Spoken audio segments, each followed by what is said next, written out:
Welcome back नाज़िन। ख़बरुनि जे सिलसिले खे अॻिते वधाईंदे तव्हांखे ॿुधायूं त काज़ी अमन भरिसां भाउ हथां भाउ क़तल थी वियो आहे। दौलतपुर थाणे जी हद ॻोठ खड़ में ॿिनि सॻनि भाइरनि में झगड़ो थी पियो।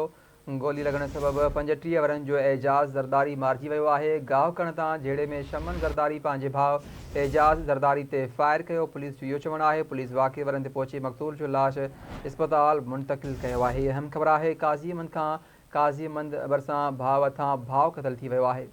तफ़सील मालूम कंदासीं। असां सां लाइन ते मौजूदु आहे आवाज़ न्यूज़ रिपोर्टर ग़ुलाम हैदर बालादी। जी ग़ुलाम हैदर, छा तफ़सील आहिनि, आगाह कजो।